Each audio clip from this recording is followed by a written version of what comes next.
আবার একটি নতুন ভিডিওতে আপনাদের স্বাগত জানাই। আপনারা যারা WBSSC গ্রুপ ডির জন্য প্রস্তুতি নিচ্ছেন, আজকের আমাদের এই রিভিশন জিকে প্র্যাকটিস সেট 4 ভিডিওটি হতে চলেছে আপনাদের জন্য। আজকের এই ভিডিওতে আমরা জিকে থেকে কিছু নতুন এবং কিছু পুরনো প্রশ্নোত্তরের বেস্ট কম্বিনেশন নিয়ে আলোচনা করব। আজকের এই ভিডিওতে আমরা মোট 40টি প্রশ্ন নিয়ে আলোচনা করব। আর আজকে আপনাদের জন্য টার্গেট দেওয়া হলো 36। তাহলে আর দেরি না করে শুরু করা যাক আজকের এই ভিডিও। আজকের আমাদের প্রথম প্রশ্নটি হলো, সংবিধানের প্রস্তাবনায় সমাজতান্ত্রিক ও ধর্মনিরপেক্ষ শব্দ দুটি কত সালে যুক্ত করা হয়? সংবিধানের প্রস্তাবনায় সমাজতান্ত্রিক ও ধর্মনিরপেক্ষ শব্দ দুটি কত সালে যুক্ত করা হয়? এই প্রশ্নের সঠিক উত্তরটি হবে অপশান বি, 1976 সালে। 1976 সালে 42তম সংবিধান সংশোধনীর মাধ্যমে প্রস্তাবনায় সমাজতান্ত্রিক, ধর্মনিরপেক্ষ এবং সংহতি শব্দ তিনটি যুক্ত করা হয়। এই সংশোধনীকে ভারতের মিনি কনস্টিটিউশন বলা হয়। দেখে নেব পরের প্রশ্নটি। আজকের 2 নম্বর প্রশ্নটি হলো, ভারতের জাতীয় প্রতীকের নিচে লেখা সত্যমেব জয়তে কথাটি কোন গ্রন্থ থেকে নেওয়া হয়েছে? ভারতের জাতীয় প্রতীকের নিচে লেখা সত্যমেব জয়তে কথাটি কোন গ্রন্থ থেকে নেওয়া হয়েছে? এই প্রশ্নটির সঠিক উত্তরটি হবে অপশান সি, মুন্ডক উপনিষদ। ভারতের জাতীয় মন্ত্র সত্যমেব জয়তে অর্থাৎ সত্যেরই জয় হয় মুন্ডক উপনিষদ থেকে সংগৃহীত। এটি অশোক স্তম্ভের নিচে দেবনাগরী লিপিতে খোদাই করা থাকে। দেখে নেব পরের প্রশ্নটি। আজকে 3 নম্বর প্রশ্নটি হলো, কাকে ভারতের মহাকাশ কর্মসূচির জনক বলা হয়? কাকে ভারতের মহাকাশ কর্মসূচির জনক বলা হয়? এই প্রশ্নটির সঠিক উত্তর হবে option B, Vikram Sarabhai. Doctor Vikram সারাভাইয়ের প্রচেষ্টায় ভারতে মহাকাশ গবেষণা সূচনা হয়। তিনি ইসরো প্রতিষ্ঠার প্রধান কারিগরি ছিলেন, তাই তাকে ভারতীয় মহাকাশ কর্মসূচির জনক বলা হয়। দেখে নেব পরের প্রশ্নটি। আজকের 4 নম্বর প্রশ্নটি হলো, ভারতের প্রথম কৃত্রিম উপগ্রহ আর্যভট্ট কত তারিখে মহাকাশে পাঠানো হয়েছিল? ভারতের প্রথম কৃত্রিম উপগ্রহ আর্যভট্ট কত তারিখে মহাকাশে পাঠানো হয়েছিল? এই প্রশ্নটির সঠিক উত্তর হবে অপশান বি, 19 এপ্রিল 1975 সালে। 1975 সালের 19 এপ্রিল ভারতের প্রথম উপগ্রহ আর্যভট্ট সফলভাবে কক্ষপথে স্থাপিত হয়। এটি একটি সোভিয়েত রকেটের সাহায্যে উৎক্ষেপণ করা হয়েছিল। দেখে নেব পরের প্রশ্নটি। আজকের 5 নম্বর প্রশ্নটি হলো, সংবিধানের কত নম্বর অনুচ্ছেদ অনুযায়ী ভারতে জরুরি অবস্থা জারি করা যায়? সংবিধানের কত নম্বর অনুচ্ছেদ অনুযায়ী ভারতে জরুরি অবস্থা জারি করা যায়? এই প্রশ্নের সঠিক উত্তরটি হবে অপশান এ, অনুচ্ছেদ 352। ভারতীয় সংবিধানের 352 নম্বর অনুচ্ছেদ অনুযায়ী রাষ্ট্রপতি জাতীয় জরুরি অবস্থা ঘোষণা করতে পারেন। এছাড়া 356 অর্থাৎ রাজ্যের রাষ্ট্রপতি শাসন এবং 360 আর্থিক জরুরি অবস্থা, এই অনুচ্ছেদ নম্বরগুলি জরুরি অবস্থার সাথে যুক্ত। দেখে নেব পরের প্রশ্নটি। আজকে 6 নম্বর প্রশ্নটি হলো, ভারতের প্রথম মহিলা মহাকাশচারী কে ছিলেন? ভারতের প্রথম মহিলা মহাকাশচারী কে ছিলেন? এই প্রশ্নের সঠিক উত্তরটি হবে অপশান বি, কল্পনা চাওলা। কল্পনা চাওলা ছিলেন প্রথম ভারতীয় বংশোদ্ভূত নারী যিনি মহাকাশে গিয়েছিলেন। তিনি 1997 সালে নাসার স্পেস শাটল কলাম্বিয়ায় করে মহাকাশে পাড়ি দেন। দেখে নেব পরের প্রশ্নটি। আজকে 7 নম্বর প্রশ্নটি হলো, নীল বিপ্লব কোনটির উৎপাদনের সাথে সম্পর্কিত? নীল বিপ্লব কোনটির উৎপাদনের সাথে সম্পর্কিত? এই প্রশ্নের সঠিক উত্তরটি হবে অপশান সি, মাছ উৎপাদন। মাছ ও জলজ সম্পদের উৎপাদন অভাবনীয়ভাবে বৃদ্ধি করাকে নীল বিপ্লব বলা হয়। হীরালাল চৌধুরী ও অরুণ কৃষ্ণানকে এই বিপ্লবের জনক বলা হয়। দেখে নেব পরের প্রশ্নটি। আজকের 8 নম্বর প্রশ্নটি হলো, ভারতের বর্তমান জাতীয় পতাকার নকশা কে তৈরি করেছিলেন? ভারতের বর্তমান জাতীয় পতাকার নকশা কে তৈরি করেছিলেন? এই প্রশ্নের সঠিক উত্তরটি হবে অপশান বি, পিঙ্গালি ভেঙ্কাইয়া। অন্ধ্রপ্রদেশের স্বাধীনতা সংগ্রামী পিঙ্গালি ভেঙ্কাইয়া ভারতের জাতীয় পতাকার বর্তমান ত্রিবর্ণ রঞ্জিত নকশাটি তৈরি করেছিলেন। 19 জুলাই 1947 সালে এটি গৃহীত হয়। দেখে নেব পরের প্রশ্নটি। আজকে 9 নম্বর প্রশ্নটি হলো, ভারতের কোন শহরকে মহাকাশ নগরী বলা হয়? ভারতের কোন শহরকে মহাকাশ নগরী বলা হয়? এই প্রশ্নের সঠিক উত্তরটি হবে অপশান সি, বেঙ্গালুরু। কর্ণাটকের রাজধানী বেঙ্গালুরুতে ইসরো এর সদর দপ্তর এবং মহাকাশ গবেষণার প্রধান কেন্দ্রগুলো অবস্থিত হওয়ার কারণে একে ভারতের মহাকাশ নগরী বলা হয়। দেখে নেব পরের প্রশ্নটি। ভারতের সংবিধানের অভিভাবক ও ব্যাখ্যাকর্তা কাকে বলা হয়? ভারতের সংবিধানের অভিভাবক ও ব্যাখ্যাকর্তা কাকে বলা হয়? এই প্রশ্নের সঠিক উত্তরটি হবে option C, Supreme Court. Supreme Court ভারতের সংবিধানের চূড়ান্ত ব্যাখ্যা দেয় এবং নাগরিকদের অধিকার রক্ষা করে।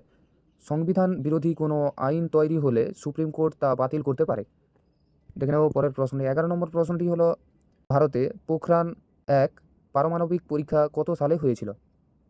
ভারতে পোখরান-1 পারমাণবিক পরীক্ষা কত সালে হয়েছিল? এই প্রশ্নের সঠিক উত্তরটি হবে অপশান এ, 1974 সালে। 18 মে 1974 সালে রাজস্থানের পোখরানে ভারত প্রথম সফল পারমাণবিক পরীক্ষা চালায়। এই মিশনের কোড নাম ছিল স্মাইলিং বুদ্ধ। দেখে নেব পরের প্রশ্নটি। আজকের 12 নম্বর প্রশ্নটি হলো, পঞ্চায়েতি রাজ ব্যবস্থার সর্বনিম্ন স্তর কোনটি? পঞ্চায়েতি রাজ ব্যবস্থার সর্বনিম্ন স্তর কোনটি? এই প্রশ্নের সঠিক উত্তরটি হবে অপশান সি, গ্রাম পঞ্চায়েত। ত্রিস্তর পঞ্চায়েত ব্যবস্থার সবচেয়ে নিচের স্তর হলো গ্রাম পঞ্চায়েত, মাঝখানের স্তর পঞ্চায়েত সমিতি এবং জেলা স্তরের সর্বোচ্চ স্তর হলো জেলা পরিষদ। দেখে নেব পরের প্রশ্নটি। চন্দ্রযান-1 ভারত কবে উৎক্ষেপণ করেছিল? চন্দ্রযান-1 ভারত কবে উৎক্ষেপণ করেছিল? এই প্রশ্নের সঠিক উত্তরটি হবে অপশান বি, 2008 সালে। 2008 সালের 22শে অক্টোবর ভারত তার প্রথম চন্দ্র অভিযান চন্দ্রযান-1 শুরু করে। এই মিশনটি চাঁদের জলের অণুর উপস্থিতি প্রমাণ করতে গুরুত্বপূর্ণ ভূমিকা রেখেছিল। দেখে নেব পরের প্রশ্নটি। আজকের 14 নম্বর প্রশ্নটি হলো, ভারতের বৃহত্তম মিষ্টি জলের হ্রদ কোনটি? ভারতের বৃহত্তম মিষ্টি জলের হ্রদ কোনটি? এই প্রশ্নের সঠিক উত্তরটি হবে অপশান সি, উলার হ্রদ। জম্মু ও কাশ্মীরে অবস্থিত উলার হ্রদ হলো ভারতের বৃহত্তম মিষ্টি জলের হ্রদ।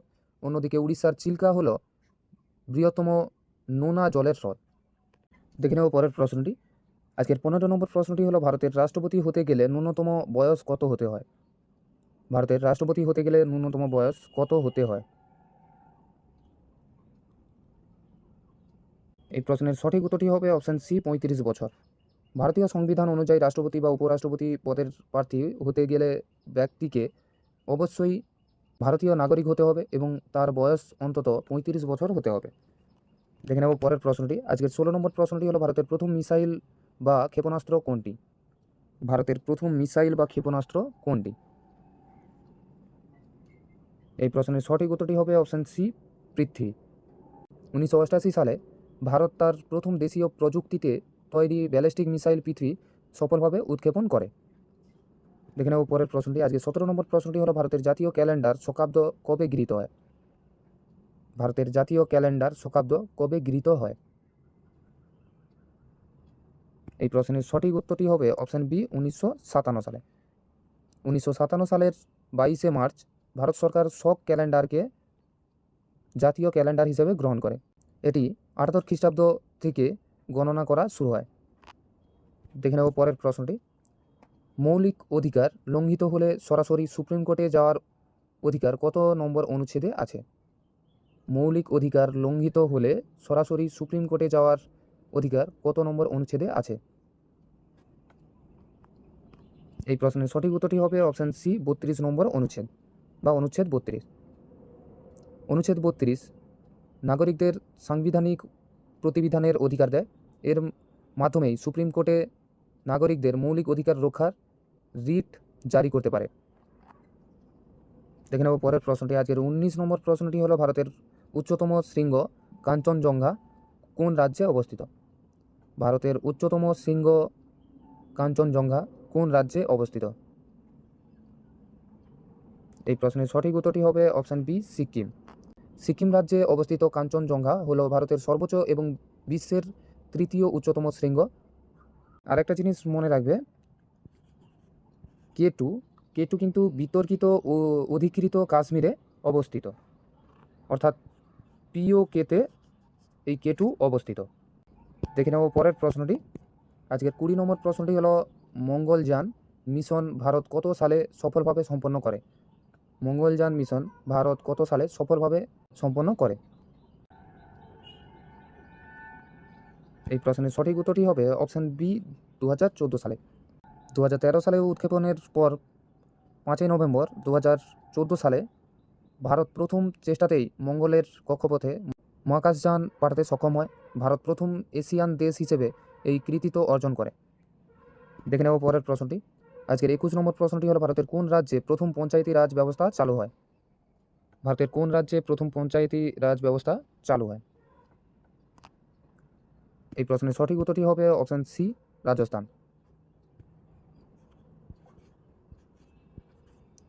1959 সালের 2রা অক্টোবর রাজস্থান রাজ্যের নাগৌর জেলার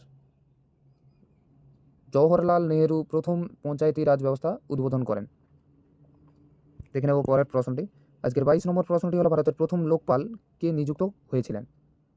ভারতের প্রথম লোকপাল কে নিযুক্ত হয়েছিলেন? এই প্রশ্নের সঠিক উত্তরটি হবে অপশান এ পিনাকি চন্দ্র ঘোষ। দুর্নীতি দমনের জন্য গঠিত লোকপাল পদের প্রথম চেয়ারম্যান হিসেবে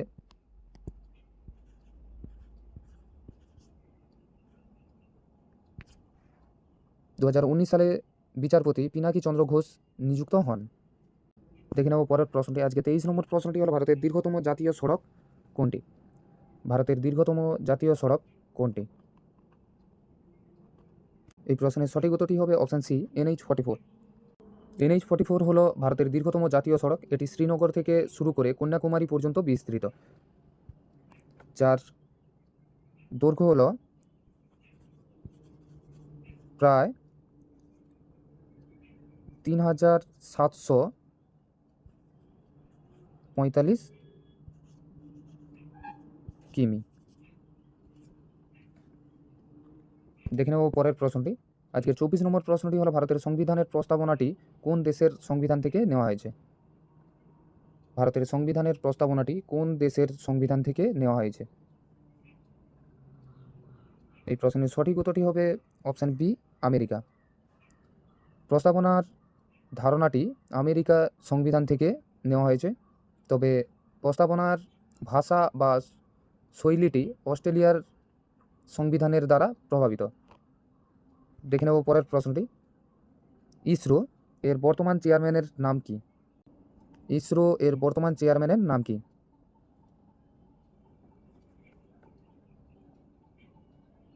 এই প্রশ্নের সঠিক উত্তরটি হবে অপশান বি এস সোমনাথ। বর্তমানে এস সোমনাথ ইসরো এর চেয়ারম্যান হিসেবে দায়িত্ব পালন করছেন। তার নেতৃত্বেই চন্দ্রযান 3 ও আদিত্য L1 এর মতো মিশনগুলো সফল হয়েছে। দেখে নেব পরের প্রশ্নটি। আজকে 26 নম্বর প্রশ্নটি হলো ভারতের প্রথম পারমাণবিক বিদ্যুৎ কেন্দ্র কোনটি? ভারতের প্রথম পারমাণবিক বিদ্যুৎ কেন্দ্র কোনটি? এই প্রশ্নের সঠিক উত্তরটি হবে অপশান সি তারাপুর। মহারাষ্ট্রের তারাপুর পারমাণবিক বিদ্যুৎ কেন্দ্রটি 1969 সালে প্রতিষ্ঠিত হয়। এটি আমেরিকার সহযোগিতায় তৈরি ভারতের প্রথম নিউক্লিয়ার পাওয়ার স্টেশন। দেখে নেব পরের প্রশ্নটি। আজকের 27 নম্বর প্রশ্নটি হলো ভারতীয় সংবিধানের একক নাগরিকত্ব কোন দেশের অনুকরণে নেওয়া? ভারতীয় সংবিধানের একক নাগরিকত্ব কোন দেশের অনুকরণে নেওয়া? এই প্রশ্নের সঠিক উত্তরটি হবে অপশান বি ব্রিটেন। ভারত ব্রিটেনের সংসদীয় শাসন ব্যবস্থা অনুসরণ করে, তাই আমেরিকার মতো দ্বৈত নাগরিকত্ব না রেখে ভারতে ব্রিটিশ ব্যবস্থার মতো একক নাগরিকত্ব রাখা হয়েছে। দেখে নেব পরের প্রশ্নটি। আজকের 28 নম্বর প্রশ্নটি হলো ভারতের কোন রাজ্যে শিক্ষিতের হার সবচেয়ে বেশি? ভারতের কোন রাজ্যে শিক্ষিতের হার সবচেয়ে বেশি? এই প্রশ্নের সঠিক উত্তরটি হবে অপশান বি কেরালা। কেরালা ভারতের সবচেয়ে শিক্ষিত রাজ্য। 2011 সালের আদিমশুমারি অনুযায়ী এর সাক্ষরতার হার ছিল প্রায় 94%। দেখে নেব পরের প্রশ্নটি। ভারতের অশোক চক্র জাতীয় পতাকায় কিসের প্রতীক? ভারতের অশোক চক্র জাতীয় পতাকায় কিসের প্রতীক? এই প্রশ্নের সঠিক উত্তরটি হবে অপশন বি, অগ্রগতি ও গতিশীলতা। জাতীয় পতাকার মাঝখানে নীল রঙের 24টি দণ্ডযুক্ত অশোক চক্রটি উন্নতির চাকা বা গতিশীলতার প্রতীক। এটি সারনাথের সিংহস্তম্ভ থেকে নেওয়া হয়েছে। দেখে নেব পরের প্রশ্নটি। আজকে 30 নম্বর প্রশ্নটি হলো ভারতীয় নৌবাহিনীর জনক কাকে বলা হয়? ভারতীয় নৌবাহিনীর জনক কাকে বলা হয়? এই প্রশ্নের সঠিক উত্তরটি হবে অপশান এ, ছত্রপতি শিবাজী মহারাজ। ছত্রপতি শিবাজী মহারাজ প্রথম দেশীয় নৌবাহিনী গড়ে তুলেছিলেন, যা সমুদ্র উপকূল রক্ষায় দক্ষ ছিল। তাই তাকে আধুনিক ভারতীয় নৌসেনার জনক বলা হয়। দেখে নেব পরের প্রশ্নটি। আজকের 31 নম্বর প্রশ্নটি হল ভারতের কোন নদীকে বৃদ্ধ গঙ্গা বলা হয়? ভারতের কোন নদীকে বৃদ্ধ গঙ্গা বলা হয়?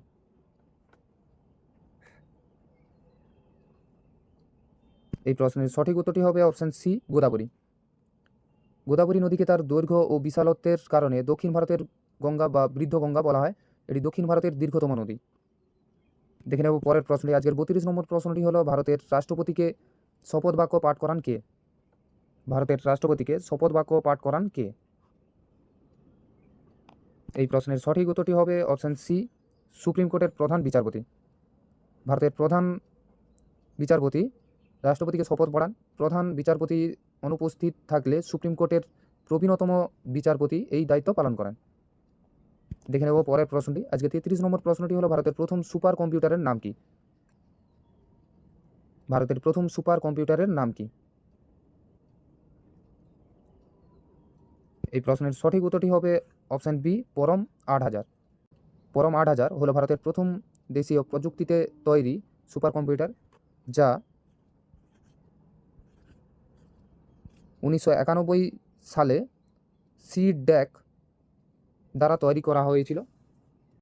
দেখে নেব পরের প্রশ্নটি। আজকের 34 নম্বর প্রশ্নটি হলো ভারতের সংবিধানে কত প্রকার জরুরি অবস্থা কথা বলা হয়েছে?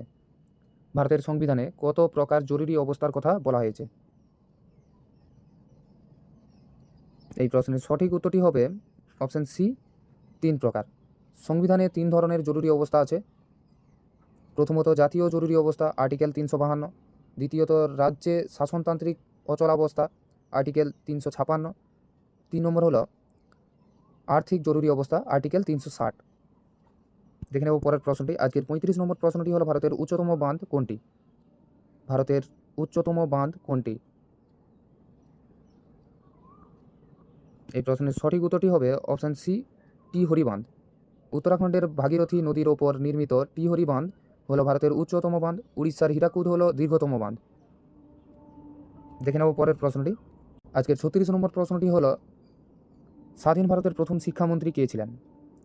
স্বাধীন ভারতের প্রথম শিক্ষামন্ত্রী কে ছিলেন? এই প্রশ্নের সঠিক উত্তরটি হবে অপশান বি, মৌলানা আবুল কালাম আজাদ।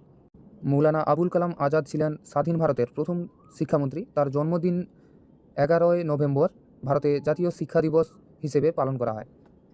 দেখে নেব পরের প্রশ্নটি। আজকে 37 নম্বর প্রশ্নটি হলো লৌহ মানব কাকে বলা হয়? লৌহ মানব কাকে বলা হয়? এই প্রশ্নের সঠিক উত্তরটি হবে অপশান বি, সর্দার বল্লভভাই প্যাটেল। স্বাধীনতার পর 560টিরও বেশি দেশীয় রাজ্যকে ভারতের সাথে ঐক্যবদ্ধ করার কঠিন কাজের জন্য সর্দার প্যাটেলকে ভারতের লৌহ মানব বলা হয়। দেখে নেব পরের প্রশ্নটি। আজকের 38 নম্বর প্রশ্নটি হলো ভারতের লোকসভার সদস্য হতে গেলে ন্যূনতম বয়স কত হতে হয়? ভারতের লোকসভার সদস্য হতে গেলে ন্যূনতম বয়স কত হতে হয়? এই প্রশ্নের সঠিক উত্তরটি হবে অপশান সি, 25 বছর। লোকসভার নির্বাচনের প্রার্থী হওয়ার জন্য ন্যূনতম বয়স 25 বছর। রাজ্যসভার সদস্য হতে গেলে বয়স অন্তত 30 বছর হতে হয়। দেখে নেব পরের প্রশ্নটি। ভারতের জাতীয় গান বন্দে মাতরম কোন গ্রন্থ থেকে নেওয়া? ভারতের জাতীয় গান বন্দে মাতরম কোন গ্রন্থ থেকে নেওয়া? এই প্রশ্নের সঠিক উত্তরটি হবে অপশান বি, আনন্দমঠ। বঙ্কিমচন্দ্র চট্টোপাধ্যায়ের লেখা আনন্দমঠ উপন্যাস থেকে বন্দে মাতরম গানটি নেওয়া হয়েছে। এটি 1950 সালে ভারতের জাতীয় গান হিসেবে মর্যাদা পায়। দেখে নেব পরের প্রশ্নটি। আজকে 40 নম্বরের শেষ প্রশ্নটি হলো ভারতের প্রথম পঞ্চবার্ষিকী পরিকল্পনা কত সালে শুরু হয়? ভারতের প্রথম পঞ্চবার্ষিকী পরিকল্পনা কত সালে শুরু হয়? এই প্রশ্নের সঠিক উত্তরটি হবে অপশান সি 1951 সালে। 1951 সালে জওহরলাল নেহরুর নেতৃত্বে প্রথম পঞ্চবার্ষিকী পরিকল্পনা শুরু হয়। এর মূল লক্ষ্য ছিল ভারতের কৃষি উন্নয়ন। তাহলে এই হলো আমাদের আজকের মোট 40টি প্রশ্ন। এই 40টি প্রশ্নের মধ্যে আপনি কতগুলি প্রশ্নের সঠিক উত্তর করতে পারলেন বা আমাদের টার্গেট পর্যন্ত পৌঁছতে পারলেন বা আমাদের টার্গেটকে অতিক্রম করে ফেললেন, ভিডিওর কমেন্ট সেকশনে অবশ্যই কমেন্ট করে জানাতে ভুলবেন না। তাহলে আবার দেখা হবে আবার একটি নতুন ভিডিওতে। ততক্ষণের জন্য ভালো থাকুন, পড়তে থাকুন।